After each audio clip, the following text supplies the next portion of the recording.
Hello बच्चों, कैसे हैं आप सब। आप सभी का अक्षय एकेडमी ऑनलाइन क्लासेस के यूट्यूब चैनल पर बहुत सारा वेलकम है। तो बच्चों, आज मैं आपको 9 अक्टूबर 2020 की 9वीं कक्षा की गणित विषय की जो वर्कशीट है हमारे पास 42वें नंबर की, ये मैं आज आपको इस वीडियो में समझाऊंगी, ठीक है। और इस वर्कशीट का टॉपिक हमारे पास क्या है, एक लंबवर्तीय बेलन का पृष्ठीय क्षेत्रफल। यानी कि आपके पास एक बेलनाकार आकृति होती है यहाँ पे, और उसका आपको क्षेत्रफल सीखना है कि वो कैसे होगा। तो चलिए यहाँ पर ये आकृति देखिए, आपको देखिए यहाँ पर ये आकृति दिख रही है ना, ये क्या होती है, बेलन होती है। अब बेलन में क्या होता है, सिंपल सी बात है। अगर हम किसी भी बेलन के अंदर देखते हैं, जैसे आपके घर पे जिससे आपकी मम्मी रोटी बनाती है, आप उस बेलन को भी देखिएगा, तो उसमें क्या होता है कि ये वाला जो पृष्ठ होता है, जो मुड़ा हुआ होता है ना, जो गोल ऐसे मुड़ा हुआ होता है, वो क्या होता है, वक्र पृष्ठ होता है। और उस बेलन के दोनों तरफ यहाँ पर ये देखिए, ये क्या बना हुआ है, वृत्त बना हुआ है। और ऐसे ही इस तरफ अगर आप देखोगे तो ये भी क्या बना होगा, एक वृत्त ही बना होगा। तो इसका मतलब ये हुआ कि जो बेलन है उसके अंदर क्या होता है, एक तो उसके अंदर वक्र पृष्ठ होता है और उसमें दो वृत्ताकार सर्वांग सम फलक होते हैं। सर्वांग सम का मतलब ये हुआ कि जो दोनों फलक होते हैं हमारे पास वृत्ताकार, वो बिल्कुल बराबर होते हैं, उनकी त्रिज्या, व्यास वगैरह सब कुछ बिल्कुल बराबर होता है, ठीक है बच्चों। तो अब आपके पास यहाँ पर कॉन्सेप्ट है कि ये जो बेलन का हम पृष्ठीय क्षेत्रफल ज्ञात करते हैं, तो वो कैसे ज्ञात करते हैं। तो अभी हमने क्या देखा कि जी एक तो वक्र पृष्ठ होता है और दो वृत्ताकार पृष्ठ होते हैं। तो हम क्या करते हैं, इनका अलग अलग क्षेत्रफल निकालते हैं और उन सब का योग कर देते हैं, तो आपके पास बेलन का कुल पृष्ठीय क्षेत्रफल निकल आता है। तो इसका मतलब ये हुआ कि किसी भी ठोस का जो पृष्ठीय क्षेत्रफल अगर आप ज्ञात करेंगे, तो क्या करेंगे, उसके जितने भी फलक होते हैं उसके सभी क्षेत्रफलों को निकालकर उनको क्या कर देंगे, प्लस कर देंगे, तो आपके पास उसका क्षेत्रफल निकल आएगा। तो अब चलिए आगे हम चलते हैं। इस कॉन्सेप्ट के बाद हम यहाँ पर एक छोटी सी एक्टिविटी कर लेते हैं। उस एक्टिविटी में देखिए हमारे पास क्या है। सबसे पहले तो आपको क्या करना है, आपके घर में जो डिब्बे होते हैं ना, भाई बहुत सारे डिब्बे होते हैं हमारे घर में जिनमें हम सामान रखते हैं, ऐसे कोई भी एक आप बेलनाकार डिब्बा ले लीजिए, ठीक है।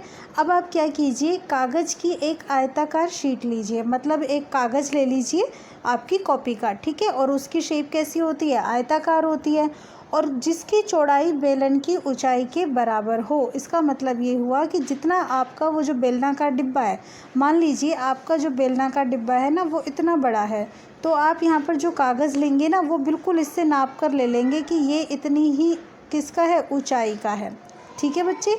अब इसके बाद यहाँ पर क्या कॉन्सेप्ट है कि ऊंचाई तो इतनी होनी चाहिए, लेकिन लंबाई क्या हो। तो लंबाई के लिए इसने क्या कहा गया है कि आप क्या कीजिए, जैसे कि ये आपका बेलन है ना, इसके चारों तरफ उस कागज़ को लपेट लीजिए और वो पूरा कागज़ बस एक बार घूम जाए, इतना आपको वहाँ पर ले लेना है, ठीक है। तो अब अगर आप ध्यान से देखेंगे तो क्या हुआ कि जो भी आपकी शीट है, जो भी आपने कागज़ की शीट ली है, उसकी लंबाई मतलब वो कितना घूमा है, वो उतना ही घूमा होगा जितना आपका जो वृत्ताकार फलक है उसकी परिधि है, ठीक है।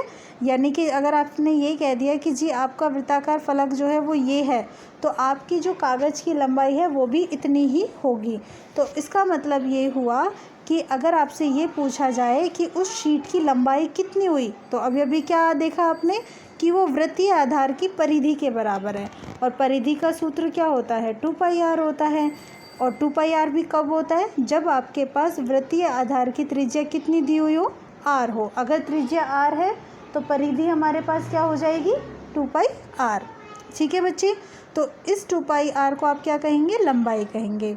अब देखो बेटा, आपने जो वक्र पृष्ठ ये जो मोड़ा हुआ था इस तरीके से, उसकी आपको लंबाई तो मिल गई है कि क्या, 2πr, लेकिन आपकी जो ऊंचाई है, जो भी आपने शीट ली है, भाई हमने यहाँ से लेकर यहाँ तक की शीट ली थी, जैसे ये देखिए, तो ये इसकी क्या है, यहाँ से यहाँ तक की ऊंचाई, और इस ऊंचाई को आप किससे प्रदर्शित कर रहे हो, h से।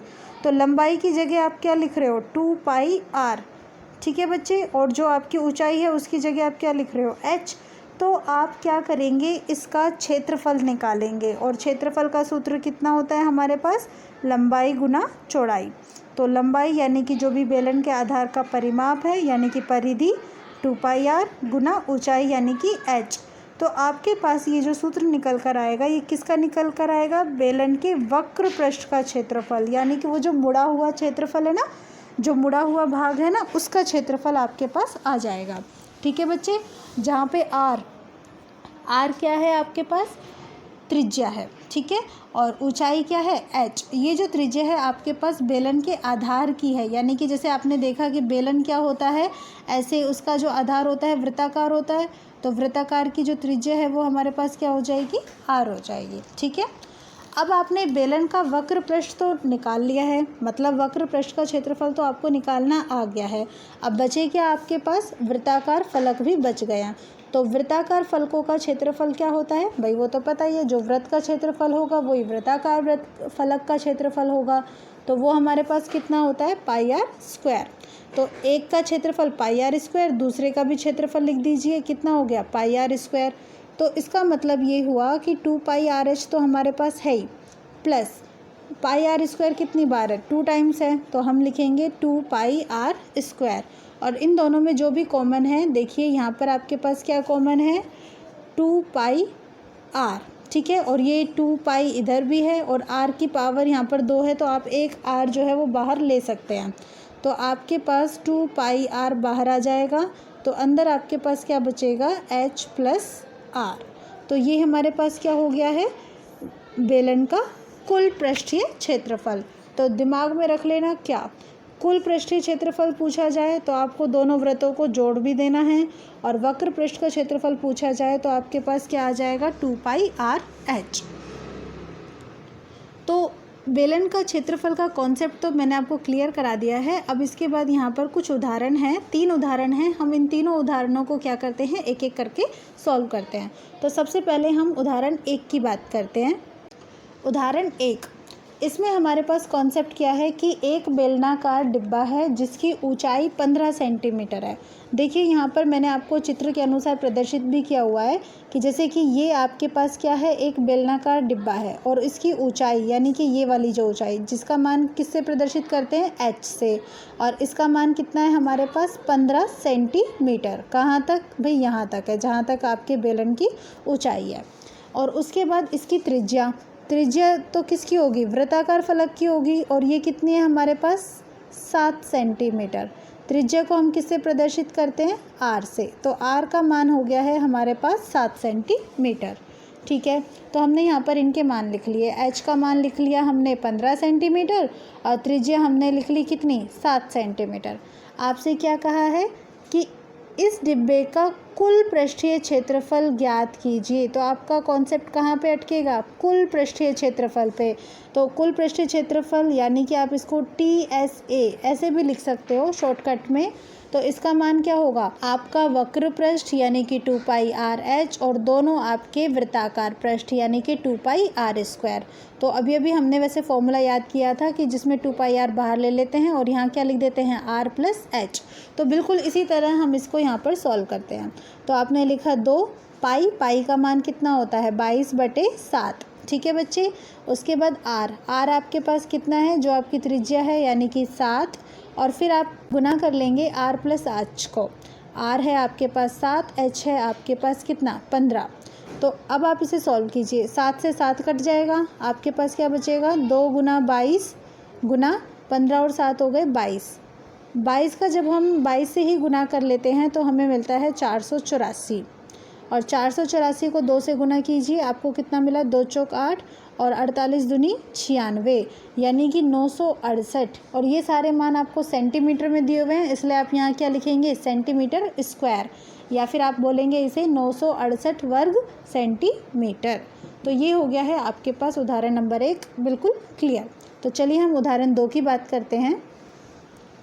उदाहरण 2 में हमारे पास 14 सेंटीमीटर ऊंचाई का एक लंबवर्तीय बेलन है। देखिए बच्चे, 14 सेंटीमीटर ऊंचाई, तो एच का मान तो है हमारे पास 14। ठीक है, और वक्र पृष्ठीय क्षेत्रफल का सूत्र कितना होता है? 2 पाई आर एच। और इस 2 पाई आर एच का जो मान है वो आपको कितना दिया हुआ है? 88। तो आप इसका मान 88 के बराबर रख दीजिए, और जिसके मान दिए हुए हैं आप वो रख दीजिए। तो चलिए इसको सॉल्व करते हैं। तो 2 गुना पाई का मान कितना होता है? 22/7 गुना आर आर यानी कि त्रिज्या। अभी हमें वो नहीं पता क्योंकि हमें व्यास ज्ञात करना है, तो हम पहले त्रिज्या ज्ञात कर लेते हैं, तो व्यास आसानी से मिल जाएगा। गुना एच कितना है 14 बराबर 88। तो 7 से 14 कट जाएगा कितनी बार, 2 बार। अब आप क्या कीजिए, आपको सिर्फ आर चाहिए तो आर रखिए और बाकी सबको दूसरी तरफ भेज दीजिए। 88 बटे में 2 गुना 22 गुना 2, तो चलो काट दीजिए। 22 एकम 22, 22 चौक 88 और फिर ये 2 दूनी 4 और ये 2 से 2 कट गया। तो आपके पास आर का मान कितना आया, 1 आया। आर यानी कि आपके पास आ गई है त्रिज्या। अब आपको क्या चाहिए, व्यास चाहिए, और व्यास क्या होता है, त्रिज्या का दुगना यानी कि 2r। तो आप 2 को 1 से गुना कर दीजिए, आपके पास व्यास आ जाएगा। ये सब आपको सेंटीमीटर में दिया हुआ है, तो व्यास भी आपका सेंटीमीटर में ही आएगा। ठीक है बच्चे, समझ में आ गया ना। तो चलिए अब हम उदाहरण 3 को देखते हैं। उदाहरण 3 में हमारे पास एक वृत्ताकार कुआं है। देखिए यहाँ पर मैंने आपको एक कुआं भी दिखाया हुआ है, ये वृत्ताकार है। इसका आंतरिक व्यास का मतलब ये अंदर वाला व्यास। देखिए बच्चे, ये जो है इस वृत्ताकार का, ये अंदर वाला वृत्त है हमारे पास, ठीक है। और इसके अंदर वाले वृत्त के अगर हम आमने सामने के बिंदुओं को मिला दें जो कि केंद्र से होकर जाए, तो ये आपके पास क्या बन जाएगा, व्यास बन जाएगा। तो इसका मतलब ये हुआ कि ये वाली जो भुजा है हमारे पास, ये क्या है, आंतरिक व्यास, और जिसका मान कितना दिया हुआ है हमें, 3.5 मीटर। अगर व्यास हमारे पास 3.5 है तो हम त्रिज्या कैसे निकालेंगे, व्यास में 2 से भाग दे देंगे भाई, क्योंकि त्रिज्या व्यास की आधी होती है। तो इसका मतलब ये हुआ कि हमें क्या मिला, 3.5 बटे 2। पॉइंट हटा दीजिए, नीचे कितना आ गया, 0। तो आपके पास संख्या मिली क्या, 35 बटा 20। 5 सत्ता 35, 5 चौक 20। तो आपके पास त्रिज्या कितनी आ गई है यहाँ पर, 7 बटा 4 मीटर। समझ में आ गया ना कैसे। अब इसके बाद हमारे पास क्या करना है, यह 10 मीटर गहरा है 10 मीटर। इसका मतलब यहाँ से यहाँ तक की इसकी जो गहराई है ना, ये जितना गहरा कुआं है वो कितनी है, 10 मीटर है। अब 10 मीटर गहरा है तो ये आपकी क्या हो गई है, ऊंचाई हो गई है। इसका मतलब ये हुआ h का मान कितना है, 10 मीटर। अब आपको क्या ज्ञात करना है, आंतरिक वक्र पृष्ठीय क्षेत्रफल। आंतरिक यानी कि अंदर का, और वक्र पृष्ठीय क्षेत्रफल यानी कि 2πRh लगाना है। तो आपने 2 लिखा, पाई की जगह आपने 22/7 लिखा, आर का मान आपने 7/4 लिखा, और एच आपने कितना लिख दिया, 10। जो आपसे कटता है आप काट दीजिए। 7 एकम 7 और ये भी 7 एकम 7 कट गए 7 से। फिर उसके बाद आपने 2 से ही 4 काट दिया, कितनी बार, 2 बार, 2 दूनी 4। फिर 2 एकम 2 और 2 पंज 10। आपके पास फाइनली लास्ट में क्या बचा, एक तो बचा जी 22 और दूसरा बचा 5। तो 22 गुना 5 कर दीजिए, कितना आएगा, 22 पंजा 110 वर्ग मीटर। हमें ये पृष्ठीय क्षेत्रफल मिल गया है अंदर का। अब हमें यहाँ पर क्या कहा है इन्होंने कि 40 रुपये प्रति मीटर स्क्वायर की दर से इसके वक्र पृष्ठ पर प्लास्टर कराने का व्यय कितना होगा। मतलब प्लास्टर कराना है आपको, और वो भी खर्चे की रेट क्या दी हुई है, 40 रुपये। तो बच्चों मैंने आपको बताया था पुरानी वर्कशीट में, आपको ध्यान होगा कि जब भी हम छूते हुए चलते हैं ना सतह को, जैसे हमने सफ़ेदी करानी है या टाइल्स लगवानी है, तो हम क्षेत्रफल ज्ञात करते हैं। तो क्षेत्रफल हम निकाल चुके हैं। यहाँ पर कितना आया हमारे पास क्षेत्रफल, 110 मीटर स्क्वायर, और हमारे पास रेट कितना है, 40 रुपये मीटर स्क्वायर। तो हम क्या करते हैं, क्षेत्रफल को 40 से गुना कर देते हैं। तो 110 को 40 से गुना कर दिया, 11 चौक 44 और 2 ज़ीरो, यानी कि 4400 रुपये हमारा खर्चा आएगा यदि हम इस कुएं के अंदर के जो वक्र पृष्ठ है उस पर क्या करा देते हैं, प्लास्टर करा देते हैं। तो ठीक है बच्चों, तो तीनों कॉन्सेप्ट क्लियर, तीनों एग्जाम्पल क्लियर। अब इन तीनों एग्जाम्पल्स के बाद इस वर्कशीट में आपको कुछ प्रश्न दिए हुए हैं, 3 ही प्रश्न हैं, ये आपको सॉल्व करने हैं। मैं आपको सजेस्ट करूंगी कि आप पहले खुद सॉल्व करके देखिए और फिर इसके बाद इस वीडियो में देखिएगा, ठीक है, ताकि आपको अच्छे से क्लियर भी हो सके। तो हमारे पास यहाँ पर पहला प्रश्न है जिसमें एक लंबवर्तीय बेलन है जैसे कि ये, और इसका वक्र पृष्ठीय क्षेत्रफल यानी कि 2πRh, इसका मान हमें दिया हुआ है 4.4। ठीक है बच्चे, बेलन के आधार की त्रिज्या यानी कि r का मान दिया हुआ है हमें कितना, 0.7 मीटर, क्षेत्रफल है मीटर स्क्वायर में। तो इसकी ऊंचाई यानी कि h का मान आपसे पूछा है। तो चलिए सॉल्व कीजिए। आप यहाँ पर मान रख दीजिए 2 गुना पाई का मान है 22/7 R 0.7 आपको दिया हुआ है गुना H आपको ज्ञात करना है और ये किसके बराबर है 4.4 के। तो बच्चों चलो सॉल्व करते हैं। पॉइंट हटाया तो नीचे क्या आ गया, एक ज़ीरो आ गया, तो 7 से 7 कट गया।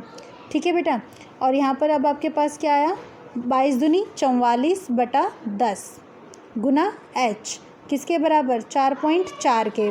तो 44/10 आपके पास कितना आया 4.4 गुना H बराबर किसके 4.4 के। तो यहाँ से आप H का मान निकालिए, 4.4/4.4 कट जाएगा, कितना आएगा 1। तो इसकी ऊंचाई कितनी हो गई है आपके पास 1 मीटर। प्रश्न 1 क्लियर, अच्छे से समझ में आ गया। तो चलिए अब हम प्रश्न 2 को देखते हैं। किसी बेलनाकार स्तंभ का व्यास 50 सेंटीमीटर है। ये बेलनाकार स्तंभ है और ये इसका व्यास यानी कि त्रिज्या का दुगना, और ये हमें कितना दिया हुआ है 50 सेंटीमीटर।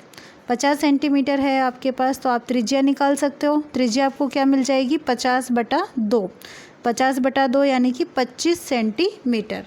तो हमारे पास त्रिज्या आ चुकी है 25 सेंटीमीटर। ठीक है, अगर हम इसे मीटर में बदलते हैं तो आप क्या कीजिए, इसे 100 से भाग दे दीजिए, क्योंकि 1 मीटर में 100 सेंटीमीटर होते हैं। तो 25/100 यानी कि 0.25 मीटर, ये हमारे पास त्रिज्या आ गई है। और इसकी ऊंचाई यानी कि यहाँ से लेकर यहाँ तक की ये जो दूरी है ये, और ये हमें कितनी दी हुई है 3.5 मीटर। अब हमसे क्या कहा है कि ये जो आपके पास स्तंभ है इस पर पेंट कराना है, और पेंट भी कहाँ कराना है वक्र पृष्ठ पर, यानी कि इसकी जो वक्र पृष्ठ यानी कि जो मुड़ी हुई इसकी जो सतह है इसको आपको छूते हुए चलना है। भाई पेंट कराओगे तो सतह को तो छूओगे, और जब छूओगे तो इसका मतलब आपको क्या ज्ञात करना है उसका क्षेत्रफल। तो हम वक्र पृष्ठ का क्षेत्रफल पहले ज्ञात करते हैं, जिससे हम खर्चा आसानी से निकाल पाएँ। तो आपको यहाँ पर इसका सूत्र क्या होता है 2πr/h, आप मान रख दीजिए 2 गुना पाई यानी कि 22/7।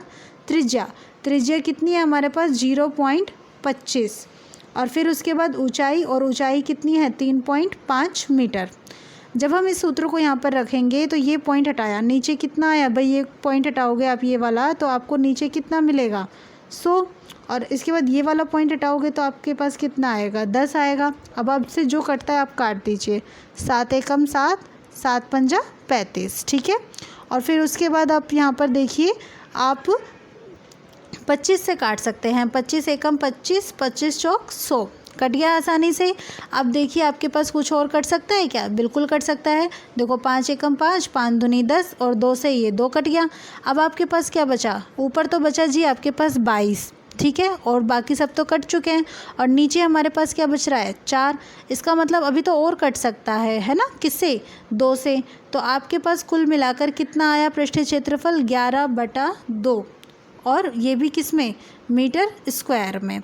अब आपको व्यय ज्ञात करना है, तो जब भी हम व्यय ज्ञात करते हैं तो जो भी हमारा क्षेत्रफल होता है, यानी कि जैसे यहाँ पे आया कितना 11/2, तो 11/2 को हम किससे गुना कर देंगे 12.50 से गुना कर देंगे, क्योंकि ये हमें यहाँ पर दर दी हुई है, और वो भी प्रति मीटर स्क्वायर की। तो जब हम इसको गुना करेंगे तो हमें क्या मिलेगा, 2 से काट दीजिए, 2 एकम 2, 2 छिंग 12, पॉइंट लगाया, फिर 25 बार ये कट गया। अब 11 से इसको गुना कर दीजिए, 11 पंच 55 हासिल 5, 11 दूनी 22 और 5 27, 11 छिंग 66 और 2 68।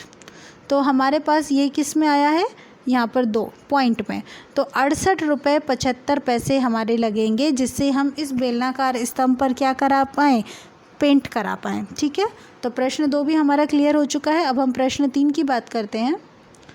प्रश्न 3 में एक रोलर है जिसका व्यास दिया हुआ है। देखो आपको बच्चों ये रोलर दिख रहा है ना, ये रोलर क्या करता है, जो भी आपके पास धरातल होता है, यानी कि जो जगह होती है जैसे कि खेल का मैदान, उसको ये समतल कर सकता है। अब इसका व्यास आपको दिया हुआ है, व्यास यानी कि ये जो इसका आपके पास वृत्ताकार पृष्ठ है ना, ये वृत्ताकार पृष्ठ, इसका व्यास यानी कि अगर ये ऐसा है तो इसका व्यास, और व्यास है यानी कि 2r, और ये कितना दिया हुआ है आपको 84 सेंटीमीटर। ठीक है बच्चे, तो आप त्रिज्या ज्ञात कर सकते हो। त्रिज्या के लिए आप 84 में 2 का भाग दे दोगे, तो 2 चौक 8 और 2 दूनी 4, 42 सेंटीमीटर आपको क्या मिल जाएगी, त्रिज्या मिल जाएगी। इसके बाद इसकी लंबाई का मतलब यहाँ से लेकर यहाँ तक ये जो लंबा है, तो ये तो बेलन की आकृति का है, तो ये जो इसकी लंबाई है ये किसके बराबर होगी, इसकी ऊंचाई के बराबर होगी। तो h भी आपको मिल रही है कितनी, 120 सेंटीमीटर। ठीक है बच्चे। अब ये कहता है एक खेल के मैदान को एक बार समतल करने के लिए इसे 500 चक्कर लगाने पड़ते हैं। मतलब कि जैसे आप इसे घुमा रहे हो ना, तो 500 बार ये घूमेगा, ऐसे ऐसे मतलब घूमता हुआ जाएगा 500 बार, तब जाकर एक बार खेल का मैदान जो है वो समतल होगा। तो इस खेल के मैदान का आप क्षेत्रफल ज्ञात कीजिए। तो आपको यहाँ पर ज्ञात करना है खेल के मैदान का क्षेत्रफल। अब उसके लिए आपको 500 बार रोलर को घुमाना पड़ता है, तो आप 500 को रोलर के वक्र पृष्ठ क्षेत्रफल से गुना कर देंगे, तब आपको आपके मैदान का क्षेत्रफल मिल जाएगा। तब 500 गुना रोलर आपका बेलनाकार आकृति में है, तो वक्र पृष्ठ का क्षेत्रफल है यहाँ पर 2πRh, ये आप यहाँ पर लगा देंगे। ठीक है। अब आप सॉल्व कीजिए। 500 गुना 2, पाई का मान किस में, 22/7, और आर आपके पास कितना है, 42 सेंटीमीटर, और ऊंचाई आपके पास कितनी है, 120 सेंटीमीटर। देखो अब आपके पास ये सारी वैल्यूज़ जो हैं वो किस में है, सेंटीमीटर में है। तो चलो हम इसे सॉल्व कर लेते हैं। पहले 7 से काटिए, 7 × 42। अब आप सबको गुना करेंगे तो आपको क्या मिलेगा, यहाँ पर ये 22 है, 22 दूनी 44, 44 को 5 से गुना किया, 44 × 5 = 220, और 2 0 500 वाली, और उसके बाद वहाँ पे क्या है, 12 × 72 और फिर 0, यानी कि आप 22,000 को गुना कर रहे हैं किससे, 720 से। तो इससे आपको गुना करने पर आपको यहाँ पर संख्या मिलेगी 15, 84 और 40, और ये आपके पास किस में है, सेंटीमीटर स्क्वायर में। अब हमें किस में ज्ञात करना है, मीटर स्क्वायर में। 1 मीटर में कितने सेंटीमीटर होते हैं भाई, 100 होते हैं, और यहाँ पर तो आपके पास ये क्षेत्रफल की बात है, यानी कि मीटर स्क्वायर की बात। तो 1 मीटर में 100 सेंटीमीटर, तो 1 वर्ग मीटर, यानी कि मीटर को आप 2 बार गुना कर रहे हैं, तो सेंटीमीटर में भी आप 2 बार लेंगे। तो यहाँ पर ये 4 0 से चारों 0 कैंसिल हो जाएगी, और हमारे पास आ जाएगा 1584 मीटर स्क्वायर। तो इस तरीके से हमारा तीसरा क्वेश्चन है ये भी क्लियर हो जाता है। तो इस प्रकार मैंने आपको आपकी जो वर्कशीट है ये पूरी सॉल्व करा दी है। आई होप आपको कॉन्सेप्ट जो है वो अच्छे से क्लियर हो गए हो। प्लीज़ मेरे चैनल को सब्सक्राइब कर दीजिएगा और मेरी वीडियो को लाइक कर दीजिएगा। Thank you so much for watching my channel.